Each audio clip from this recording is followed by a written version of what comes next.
Top 5. People who remember their past lives with proof. What if you could remember living before? Not just a vague feeling, but names, places, people you knew in another life. Details so specific they can be verified. These 5 cases are documented, investigated, and absolutely unexplainable. Number 3 will genuinely disturb you. Top 5. James Leininger, the World War II pilot. At age 2, James Leininger started having violent nightmares about plane crashes. He would scream, "Airplane crash on fire, little man can't get out." His parents thought it was just bad dreams. But then James started talking about specific details. He said his plane was a Corsair. He took off from a ship called Natoma. He was shot down by Japanese forces at Iwo Jima, and he gave a name, James Houston. His parents were skeptical, but they researched anyway, and they found him, James Houston Jr., a 21-year-old pilot whose Corsair was shot down at Iwo Jima on March 3rd, 1945. He served on the USS Natoma Bay. Every single detail matched. But here's what makes it undeniable. Young James drew pictures of his plane with specific technical details. He knew the names of Houston's squadron members. He could identify them in old photographs. When the Leiningers contacted Houston's surviving sister, she was shocked. James knew things about her brother that weren't in any public records. He knew family nicknames. He knew about a G.I. Joe doll Houston had as a child. He knew Houston's best friend was named Jack Larson. All verified. All impossible for a toddler in Louisiana to know. As James got older, the memories faded. He's now a normal young adult who barely remembers his past life. But the documentation remains. 4. Shanti Devi, the case that convinced Gandhi. In 1930s India, a 4-year-old girl named Shanti Devi told her parents she had lived before in a town called Mathura, 75 miles away. She said her previous name was Lugdi Devi. She had been married to a merchant named Kedarnath. She had died during childbirth. Her parents dismissed it, but Shanti became increasingly distressed, begging to go home to Mathura to see her real family. Word spread. A researcher named Desh Bandhu Gupta decided to investigate. He wrote to the address in Mathura that Shanti had described, and Kedarnath Chaubey, Lugdi's actual widower, wrote back. He was stunned. His wife Lugdi had died in childbirth exactly when and how Shanti described. Kedarnath traveled to Delhi in disguise to test the girl. When he arrived at Shanti's home pretending to be someone else, she immediately recognized him. She ran to him, calling him by name, and wept. Then they took her to Mathura. With no guidance, Shanti led them through the streets directly to her former home. She identified family members. She spoke in the local dialect she'd never been taught. She pointed to a corner of the courtyard and said she had buried money there in her past life.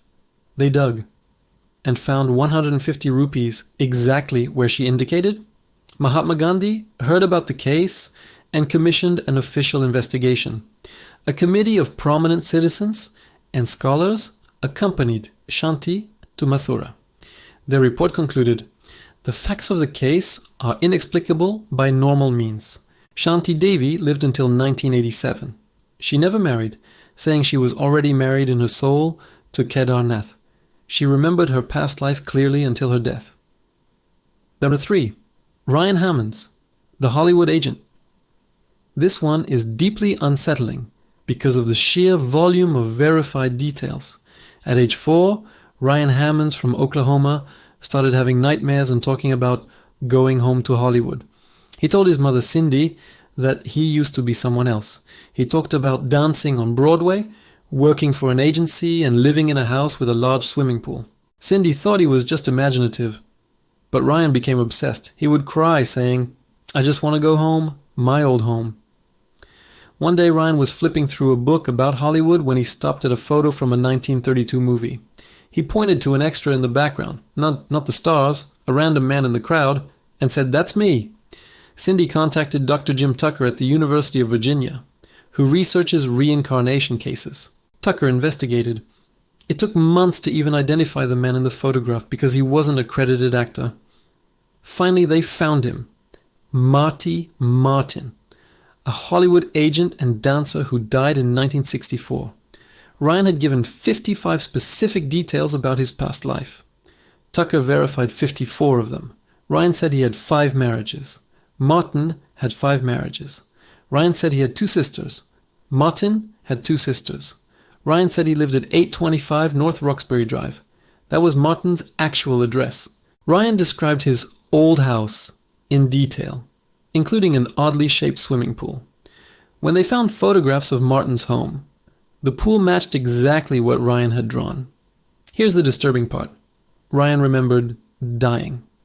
He described being in a hospital, seeing doctors work on his body and floating above looking down at himself. He said his body didn't work anymore and he couldn't make it move. Then everything went black. Martin's death certificate confirms he died in a hospital of a cerebral hemorrhage. Ryan is now a teenager. The memories have faded significantly, but he still vividly remembers being Marty and says he knows those memories are real even though they feel distant now. 2. Barbro Karlen. Anne Frank, returned Swedish author.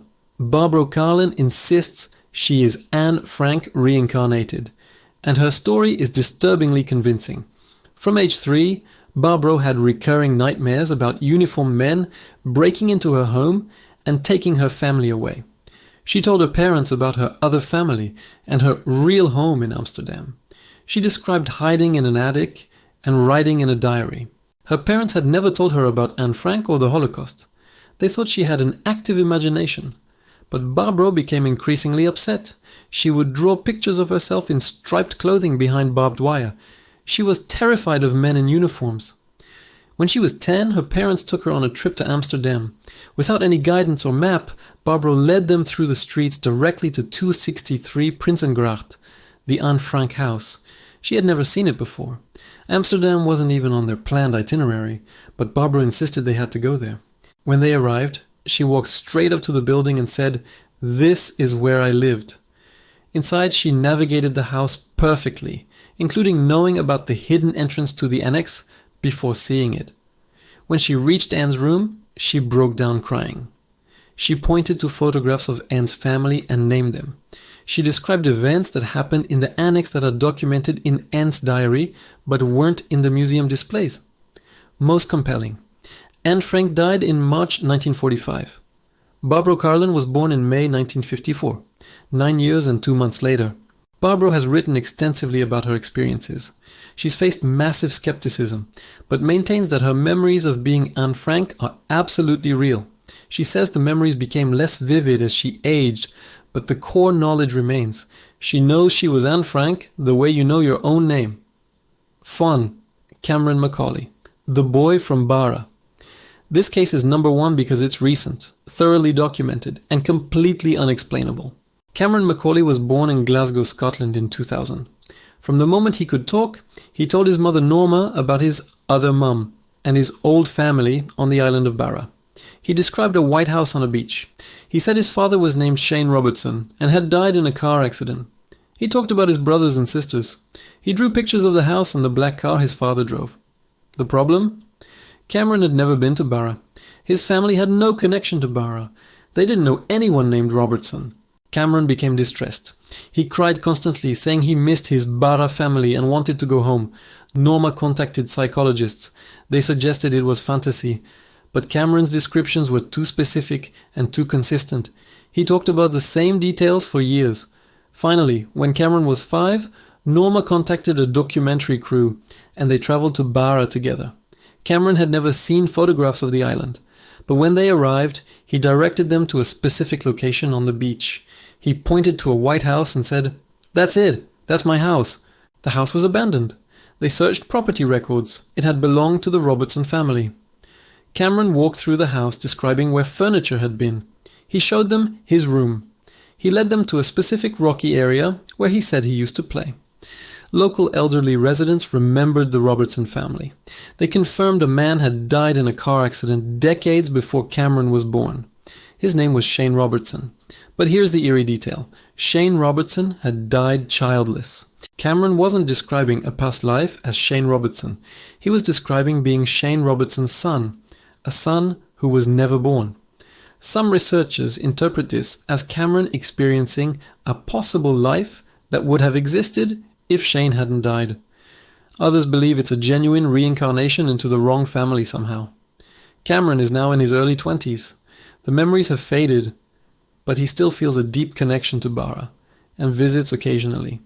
He says he can't fully explain it, but he knows those memories are real. He knows he somehow lived before. 5 cases, hundreds of verified details. No rational explanation. Are these genuine memories of past lives? Quantum consciousness bleeding through time? Something we don't have words for yet?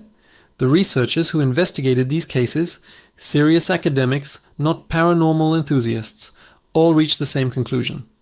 Normal explanations don't work. These children knew things they couldn't possibly know. And that means reality might be far stranger than we think. If you found this fascinating, subscribe for more unexplained mysteries and let me know in the comments. Do you believe in reincarnation?